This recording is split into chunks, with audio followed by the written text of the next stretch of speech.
Rangkuman informasi pilihan dari berbagai kabupaten dan kota di Jawa Timur segera hadir dalam Buletin Jawa Timur. Buletin Jawa Timur.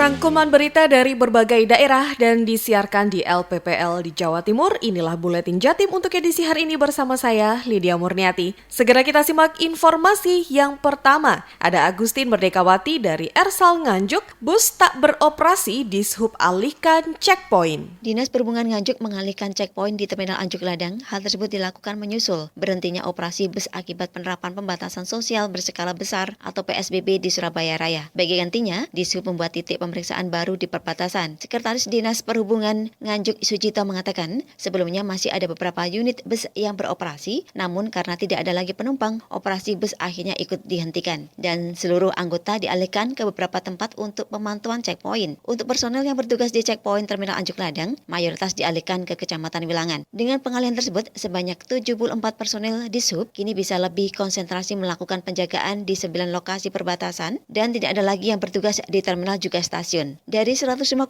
FM, Agustin Merdekawati. Beralih ke Pradia Suara Tuban, ada Ari Agustias yang mengabarkan dampak pandemi COVID-19, 177 pekerja dirumahkan dan 13 di PHK. Dampak pandemi COVID-19 yang terus berkepanjangan membuat sejumlah pekerja di Kabupaten Tuban dirumahkan atau bahkan di PHK oleh perusahaan. Berdasarkan data dari Dinas Penanaman Modal, PTSP dan Tenaga Kerja Kabupaten Tuban, hingga pertanggal 29 April 2020 tercatat total ada 177 pekerja yang dirumahkan dan 13 pekerja di PHK. Kabid Hubungan Industrial Dinas Penanaman Modal PTSP dan Tenaga Kerja Kabupaten Tuban, Wadiono mengatakan, saat ini total sudah ada 16 perusahaan yang mulai merumahkan karyawan mereka. 3 perusahaan diantaranya bahkan sudah mulai mem-PHK. Untuk sementara yang di Tuban itu ada yang dirumahkan 177 pekerja, kemudian yang di PHK 13. Itu yang dari sektor formal di luar UMKM nggak kita masuk kita. Formal ya seperti perusahaan seperti hotel, sektor pekerja formal, pekerja yang memang menerima upah secara bulanan. Kalau yang UMKM itu usaha kecil menengah itu yang seperti warung-warung seperti kecil, intinya usaha kecil lah. Tapi kalau yang perusahaan ya seperti hotel, yang sektor pariwisata yang di PHK ini. Disampaikan Wadiono, banyaknya pekerja yang dirumahkan tersebut diakibatkan karena merosotnya pendapatan perusahaan di tengah pandemi COVID-19, sehingga perusahaan terpaksa merumahkan karyawan mereka sementara. Ari Agustias, Pradia Suara Tuban untuk Buletin Jawa Timur. Wali Kota Madiun terima bantuan sembako untuk warga dari berbagai pihak. Selengkapnya bersama Kiki Desilia, Suara Madiun. Wali Kota Madiun Maidi menerima secara langsung bantuan dari berbagai pihak sebagai wujud kepedulian kepada masyarakat yang terdampak pandemi COVID-19. Wali Kota menerima bantuan dari Koperasi dan UMKM Kota Madiun, Akademi Perkeretaapian Indonesia atau API, dan PT Indomarko Prisma Tama. Dalam kesempatan itu, masing-masing perwakilan menyerahkan bantuan berupa masker, paket sembako, dan tank pencuci tangan. Terinci Koperasi dan UMKM Kota Madiun menyumbang 1.768 masker dan 162 paket sembako. PT Indomarko Prisma Tama menyumbang 2.140 masker dan 100 sak beras. Dan API menyumbang 5 tank alat pencuci tangan berkapasitas 500 liter, 200 paket sembako, serta masker dan sarung tangan, masing-masing berjumlah 1.000 buah. Wali Kota mengapresiasi kepedulian yang ditunjukkan oleh seluruh elemen masyarakat.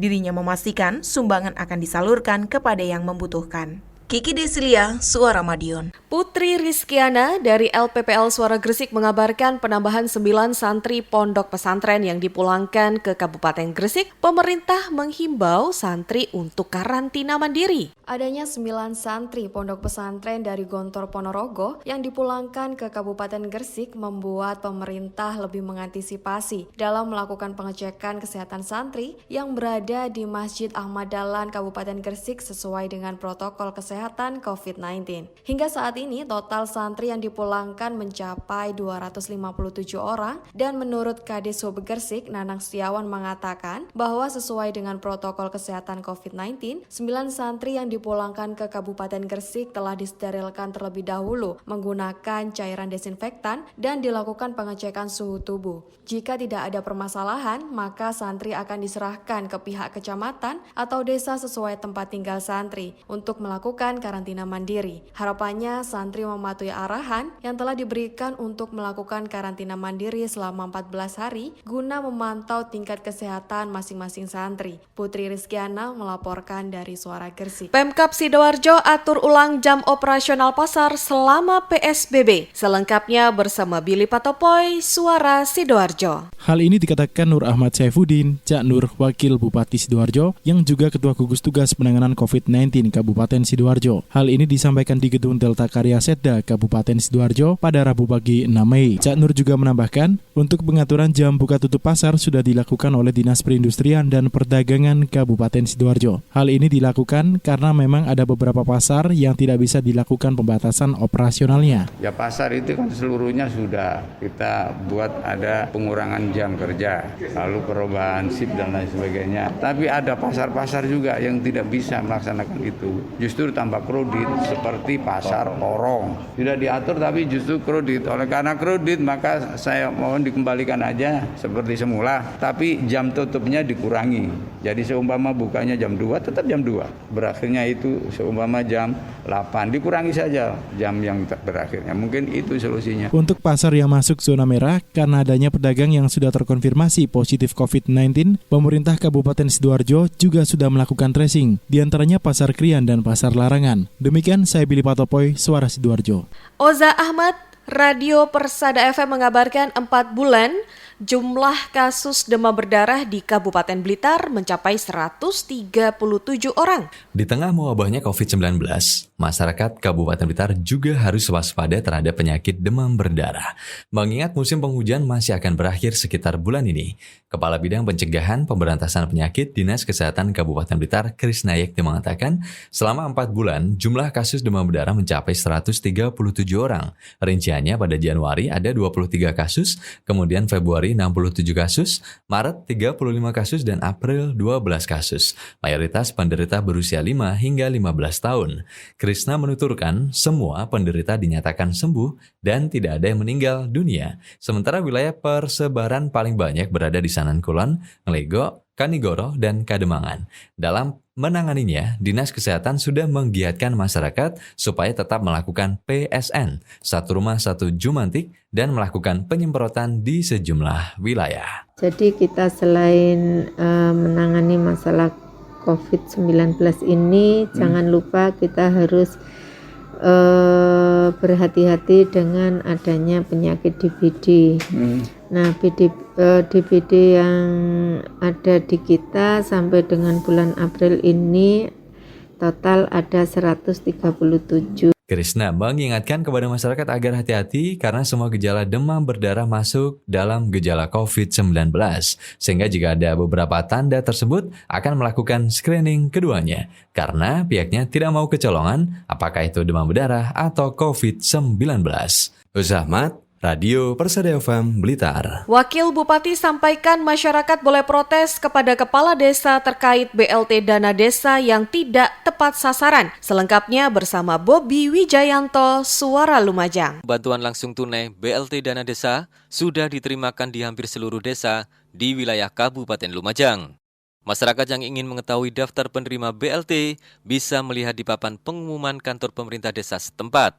Indah Amperawati, Wakil Bupati Lumajang, saat meninjau pelaksanaan penyerahan BLT dana desa di Desa Randuakung, Kecamatan Randuakung menyampaikan, data penerima harus diumumkan secara transparan di tempat-tempat strategis.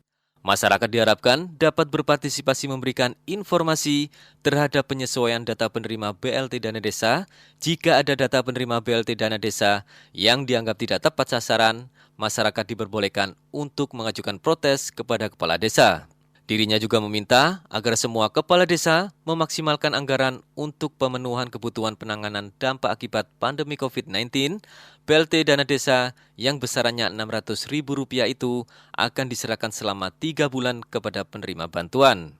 Bobi Wijayanto, Suara Lumajang FM, mengabarkan. Beralih ke Mahardika, Kota Blitar, ada Kirana Nisa yang mengabarkan peminat menurun, DP 3AP2KB optimalkan layanan dan sosialisasi kesertaan ber-KB. Sulistiani, Kepala Dinas Pemberdayaan Perempuan Perlindungan Anak, Pengendalian Penduduk dan Keluarga Berencana DP 3AP2KB Kota Blitar mengatakan, peminat layanan KB 2 bulan pertama di tahun 2020 cukup bagus, namun memasuki bulan Maret terjadi penurunan hampir 50%. Sulistiani menyebut untuk bulan Januari peminat KB mencapai 174 orang, kemudian di bulan Februari meningkat menjadi 221 orang. Sementara pada Maret angkanya turun 50% menjadi 110 orang. Peminat tertinggi ada pada jenis KB IUD. Kurun waktu Januari-Februari mencapai 167 orang. Disusul KB suntik dengan jumlah 153 orang, MOW 44 orang, PIL 40 orang, kondom 25 orang, implan 13 orang, dan terakhir adalah MOP yang sampai saat ini belum ada peminatnya. Sulistiani mengatakan selama pandemik virus corona, layanan KB tetap berjalan dengan memperhatikan protokol kesehatan yang ada. Dinas setempat bekerja sama dengan puskesmas, bidan, dan fasilitas kesehatan yang ada. Pihaknya juga gencar melakukan sosialisasi melalui mobil ledang agar masyarakat usia subur menunda kehamilan dengan memakai KB. Ini sebagai antisipasi terjadinya baby boom di tengah pandemik virus corona. Sesuai dengan protokol COVID-19.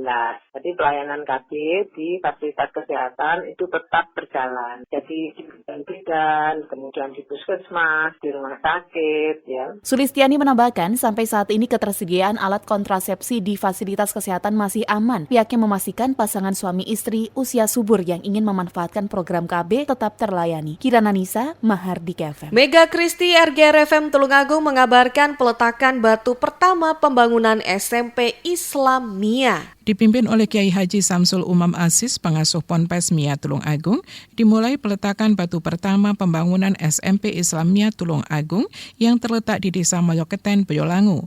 Di tempat tersebut akan dibangun SMP Islamia Tulungagung dengan jumlah 21 kelas yang direncanakan akan selesai pada tahun ini.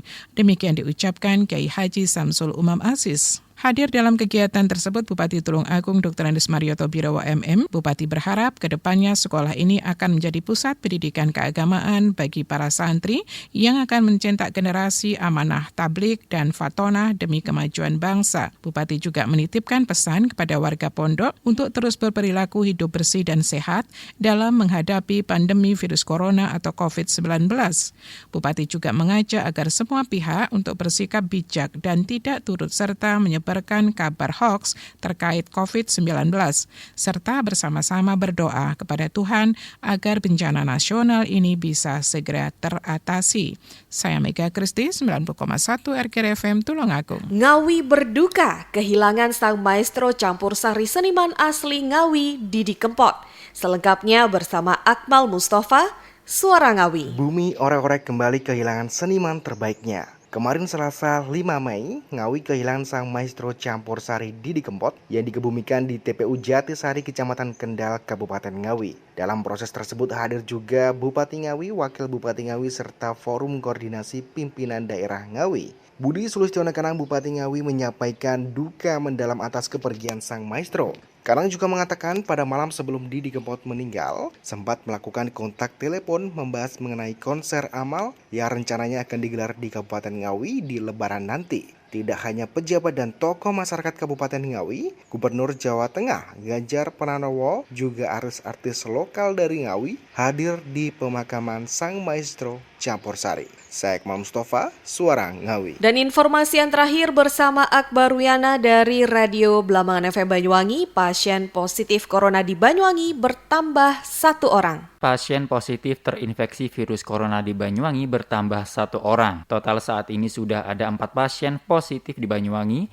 di mana 1 diantaranya sembuh dan 1 lainnya meninggal. Adapun yang dalam perawatan 2 orang. Juru bicara gugus tugas penanganan COVID-19 Banyuwangi Dr. Wiji Lestariono mengatakan, pasien 04 ini adalah istri dari pasien 02 Banyuwangi yang meninggal 9 April lalu. Saat pasien 02 meninggal, Dinas Kesehatan langsung melakukan tracking dan rapid test kepada 40 orang yang kontak dekat dengan 02. Salah satunya adalah istrinya. Lestariono menambahkan selama ini pasien 04 melakukan isolasi mandiri di rumahnya karena tidak mengalami gejala apapun. Pasien ini bisa digolongkan sebagai orang tanpa gejala atau OTG. Namun meski demikian, saat ini telah dirawat di RSUD Blambangan dan petugas akan kembali mengambil swab pasien 04 untuk diuji di Surabaya. Dengan hasil ini, Lestariono mewanti-wanti seluruh warga untuk terus menerapkan protokol kesehatan menghadapi COVID-19,